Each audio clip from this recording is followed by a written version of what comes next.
You cannot become a man until you bury the boy. Epictetus. He killed the boy, to become the man. There was a boy inside you once. Soft. Hopeful. Needing. He looked at the world with open hands. And begged it to love him. He wanted safety. He wanted someone to understand. He wanted to be saved. But no one came. And slowly, the boy realized. The world does not care how much you feel. It only responds to how much you endure. You learned this the hard way. Through absence. Through betrayal.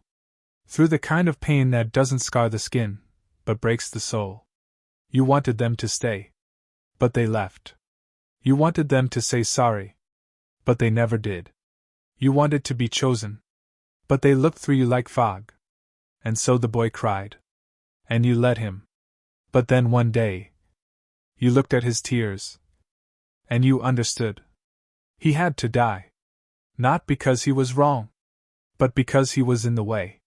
You cannot become a man while dragging the wounded child through every door. You cannot lead your life if your inner world is still begging to be held. And so you did what few dare to do. You turned to that boy and said, "Thank you for surviving. But we go no further together." They won't tell you this. But every strong man has buried someone. Not in the ground, but in himself. He has buried the part that needed to be liked. The part that wanted to be rescued. The part that waited for permission. And in its place, he built something colder. Something sharper. Something that bows to no one. This isn't cruelty. It's clarity. You don't kill the boy because you hate him. You kill him because he can't walk where you're going. The man must walk into fire. The boy fears the heat.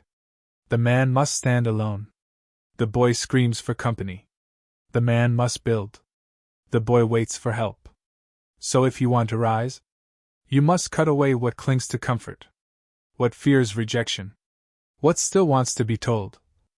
You're enough. Because no man becomes unbreakable by being held. He becomes unbreakable by letting go. And so, on a quiet night, when no one saw, you killed him. No funeral. No tears. Just silence. And the beginning of something harder. They'll say you're heartless now. They'll say you've changed. They're right. Because the boy was soft. And softness can't build kingdoms. Softness waits. Softness watches. Softness dies in the shadows of stronger men. You were not made to stay soft. You were made to carry. To build. To stand. The boy inside you wanted to be understood. The man does not care. The boy hoped the world would get easier. The man trained for worse. The boy wanted answers. The man became the answer. You don't get to bring him with you. You don't get to keep your innocence and wear armor at the same time. You don't get to feel everything and still hold the sword. At some point, you had to choose. And you chose truth. You chose silence. You chose discipline. That's when you stopped reacting. Stopped explaining. Stopped begging. Because the man does not explain his strength. He simply walks into the storm. And lets the silence speak for him. Seneca said, "It is not that we have a short time to live, but that we waste a lot of it." And the boy in you? He wasted time. Time waiting. Time dreaming. Time hoping the world would come to him. But the man no longer waits. He moves. He works. He carries weight. And with every step forward, he forgets the boy a little more. This is how men are made. Not in battle, but in silence. Not in victory, but in abandonment. Not through love, but through lack of it. Because the man who survives lack needs nothing. And the man who needs nothing is free. You cannot skip this death. You must go through it. You must sit with him one last time. Not to heal, but to release. You must watch him weep. And not step in. You must hear his cries. And not answer. You must let him fade. So that you can rise. Because the man who refuses to let go of the boy becomes a prisoner of his past. But the man who lets him die becomes something else. Not harder, but clearer. Not colder, but cleaner. Not emotionless, but unmoved by need. Let them call you ruthless. Let them say you've changed. They don't know what you had to bury to become what you are. They didn't see what it cost. They didn't hear the screams. They didn't watch the fire in your chest burn down everything soft, until only steel remained. They only see the man, not the grave inside him. But that's the truth of strength.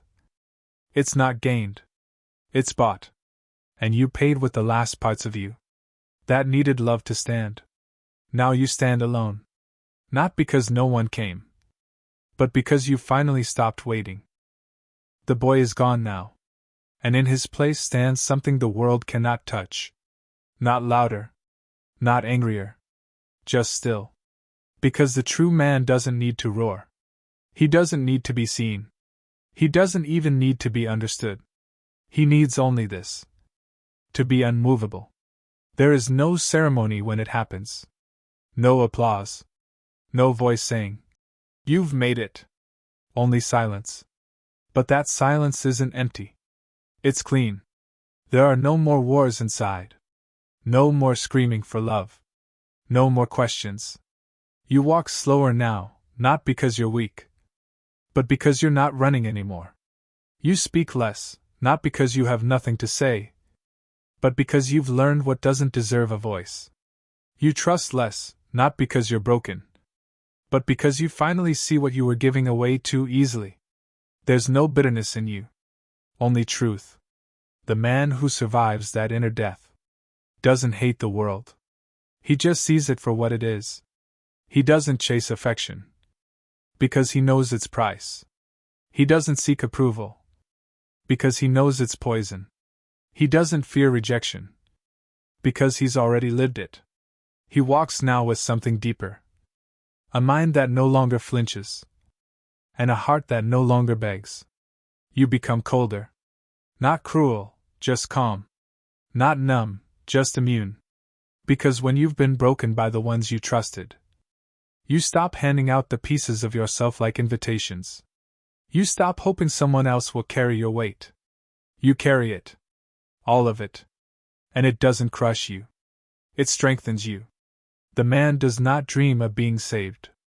He saves himself. He does not wish to be chosen. He chooses. He does not ask, "Do I matter?" He acts like he does, and lets the world adjust. This is the difference. The boy needed reassurance. The man needs nothing. Because he has finally become the thing he was searching for. He becomes the fire. Not the one who needs warmth. He becomes the wall. Not the one who leans. He becomes the sword. Not the hand that waits to be held. And now, he doesn't speak about strength. He is strength. You feel it when he enters the room. You see it in his silence. In his posture. In the way he does not chase anything. Not love. Not attention. Not safety. Because he's already met fear. And stood still. He's already faced death. Not physical death, but the death of identity, illusion, and innocence. And when you survive that kind of ending, everything that follows is simple. Seneca said, "A gem cannot be polished without friction, nor a man perfected without trials."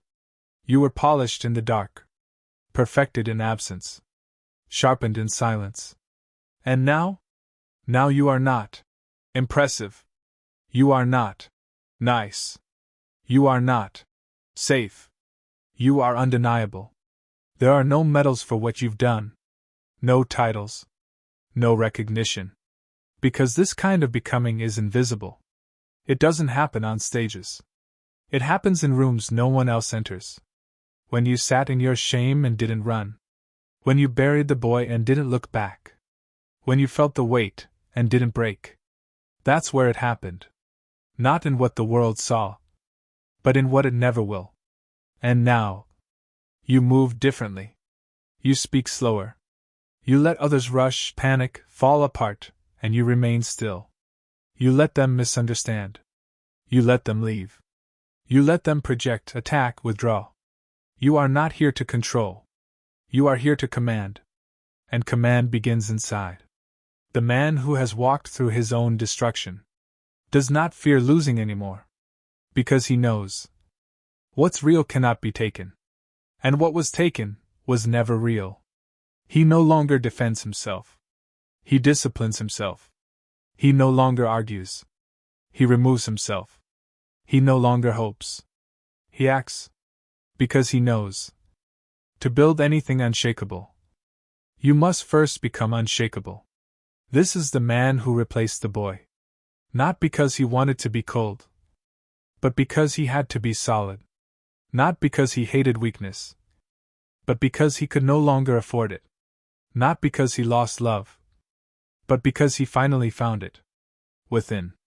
Let others stay in the soft world. You've stepped beyond it. Let others chase comfort. You've chosen clarity. Let others beg to be chosen. You've chosen yourself. This is the power they don't understand. Not loud. Not angry. Just done. They ask you now, "How are you so calm?" You smile, because you remember what it took. You remember the boy. You remember the fire. You remember what it cost to stand here now, and feel nothing pulling you back. That's not pride. That's freedom. And freedom doesn't look like wings. It looks like weight you no longer carry. So no, you're not who you used to be. You don't light up the room. You don't laugh too loud. You don't offer your heart like a gift to be tested. You sit. You watch. You build. And when you speak, it matters. Because it's not noise anymore. It's law. This is the man. The one who was forged in loss. In silence. In the funeral of his former self. This is the man who no longer asks, "Am I enough?" Because he doesn't need to be. He simply is. He killed the boy. And in doing so, he became the one thing the boy always needed. A man who never leaves. A man who stays. A man who carries. A man who answers to no one but the truth in his own chest. And now, he walks. Not faster. Not louder. Just heavier. Because every step he takes echoes with everything he buried. To become who he is.